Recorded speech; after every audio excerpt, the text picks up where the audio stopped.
Hello friends, मैं आपका दोस्त योग और आज हम बात करने वाले हैं MG विंडसर EV के प्रॉन्स एंड कॉन्स की। जी हाँ, मैंने काफ़ी सारी वीडियोस देखी जिसमें सभी लोग मोस्टली MG विंडसर की तारीफ़ ही कर रहे हैं एंड ऑफ कोर्स गाड़ी तारीफ़ करने लायक भी है।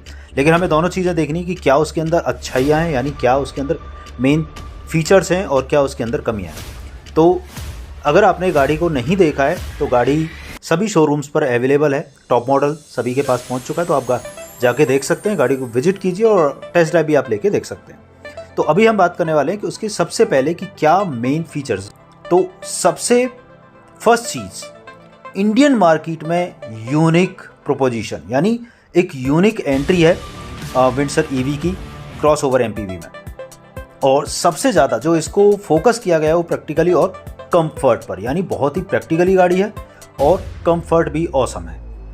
ठीक है, वेरी वेल प्राइस, यानी MG ने सबसे मेन चीज़ जो दिया है इसमें और क्यों लोग इस गाड़ी को प्रीफर कर रहे हैं EV में, कि आपको पेट्रोल के प्राइस में EV व्हीकल मिल रहा है। तो इसका जो प्राइस है वो बहुत ही वेल मेंटेन करके दिया हुआ है। और दूसरा जो सबसे बड़ा फैक्टर है वो है बास, यानी जो बैटरी एज ए सर्विस का इसके अंदर ऑप्शन है।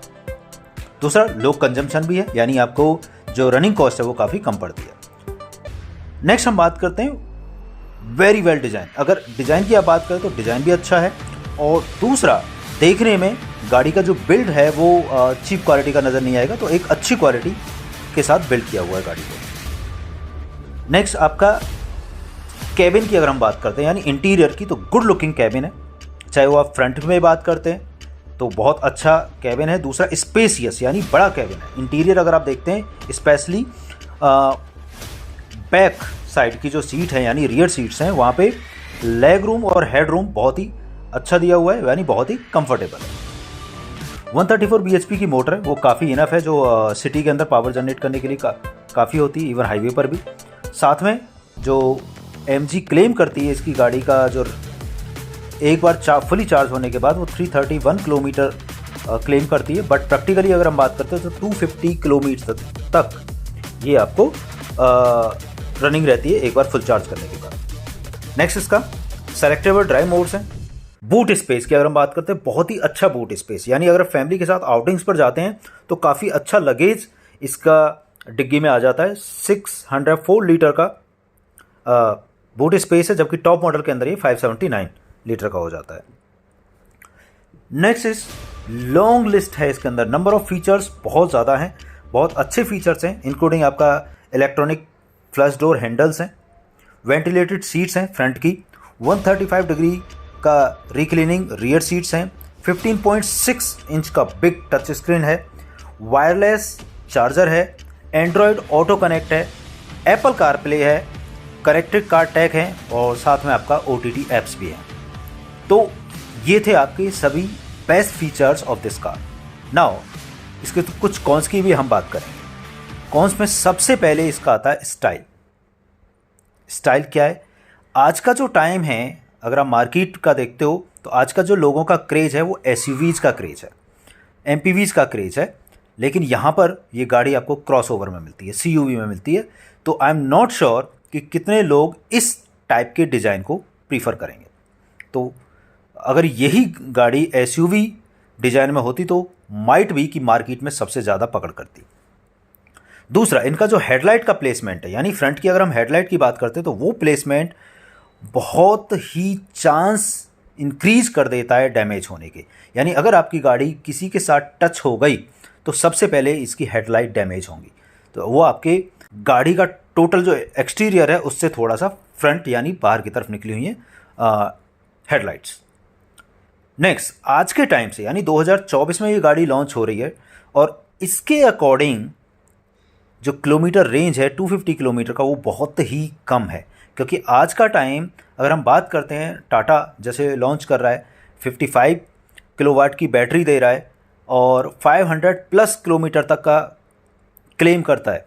उसके अकॉर्डिंगली जो टाटा का भी 4 साल 5 साल पहले देता था 250 किलोमीटर की तक की रेंज की गाड़ियाँ EV में, वो MG ने लॉन्च किया है। तो ये बहुत ही दैट मीन्स आप एक लॉन्ग ड्राइव पे अगर जाना चाहें तो वहाँ पर थोड़ा सा सोचने वाली चीज़ है। इसके अंदर कम से कम जो ऑप्शन होना चाहिए था वो 50 किलोवाट की बैटरी होनी चाहिए थी, जो कि सिर्फ और सिर्फ 38 किलोवाट की बैटरी इसके अंदर मिलती है। नेक्स्ट सस्पेंशन जो ट्यून है इसका वो थोड़ा बिजी है, मतलब रियर वाला, जिसमें आपको कुछ साउंड्स भी आती हैं, स्पेशली आपको वो बैड रोड्स पे ज़्यादा फील होगा, तो सस्पेंशन बहुत ज़्यादा परफेक्ट नहीं है। मेन चीज़ लैक ऑफ फिजिकल बटन्स, यानी सबसे ज़्यादा जो प्रॉब्लम है इसके अंदर, फिजिकल बटन्स बहुत ही कम दिए हुए हैं, यानी आप टोटली डिपेंडेंट रहते हो टच स्क्रीन पर।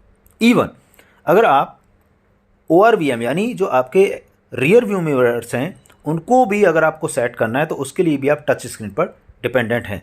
इट मीन्स जब आप गाड़ी ड्राइव कर रहे हैं तो टच स्क्रीन से किसी भी चीज़ को कंट्रोल कर पाना थोड़ा सा डिफ़िकल्ट होता है कि आप रोड पे अपनी आइज़ रखेंगे या फिर अपना ध्यान टच स्क्रीन पे लगाएंगे कि किस तरह से उसको मैनेज करना है। तो वो सबसे बड़ा फैक्टर है कि फिजिकल बटन्स बहुत ही कम है, यानी आपको एवरी टाइम टच स्क्रीन पर डिपेंडेंट रहना पड़ेगा, या तो आप खुद उसको मैनेज करते हैं या अगर आपके साथ कोई कलीग है या फैमिली मेम्बर है तो उससे आप ऑपरेट करा सकते हैं। नेक्स्ट आपके जो मिसिंग फीचर्स हैं जैसे कि स्पेयर व्हील, यानी स्टपनी आपको इसके साथ नहीं आती है। अगर आपको स्टपनी चाहिए, स्पेयर व्हील चाहिए तो उसके लिए आपको एडिशनल कॉस्ट देना पड़ेगा। नेक्स्ट रियर वाइपर का ऑप्शन ही नहीं है, यानी आप टॉप मॉडल तक भी जाते हैं तो किसी भी गाड़ी में रियर वाइपर नहीं है। That is a big issue. जब आपकी गाड़ी विंटर्स में जहाँ पे फॉग बहुत ज़्यादा जम जाता है या बारिश बहुत ज़्यादा होती है रेनी सीजन में, तो वहाँ पर आपको रियर वाइपर की ज़रूरत होती है, जो कि इसके अंदर वो फीचर नहीं है। हाइट एडजस्टेबल सीट बेल्ट भी नहीं है और अडास टैग भी नहीं है। अब हम बात करते हैं जो चार्जिंग इंफ्रास्ट्रक्चर की, तो वो चार्जिंग इंफ्रास्ट्रक्चर अभी तक नहीं है। दूसरा, आपको होम चार्जिंग पे ही डिपेंडेंट रहना होगा, जो कि बहुत ज़्यादा टाइम कंज्यूम करेगी फुल चार्ज करने के लिए, यानी आपका 18 to 20 आवर्स अप्रॉक्सीमेटली ये फुल चार्ज होने के लिए लेगी। नेक्स्ट हम बात करते हैं इसकी कैबिन जैसे कि इसका बहुत बड़ा कैबिन है, उसके अकॉर्डिंग जो AC की परफॉर्मेंस है वो बहुत बेटर नहीं है, यानी AC आपका बहुत ज़्यादा टाइम लेता है पूरे लार्ज कैबिन को कूल करने के लिए। दूसरा, इसका ग्लास रूफ, यानी आपके जो टॉप मॉडल में जो सनरूफ दिया हुआ है वो ग्लास का है, तो उससे भी आपकी कैबिन को कूल करने में इम्पैक्ट आएगा। यानी अगर आप समर्स में चल रहे हैं और धूप बहुत तेज़ है तो आपका कैबिन ऑटोमेटिकली बहुत गर्म रहने वाला है, तो AC उस चीज़ में बहुत ज़्यादा टाइम लेगा उस कैबिन को कूल करने के लिए।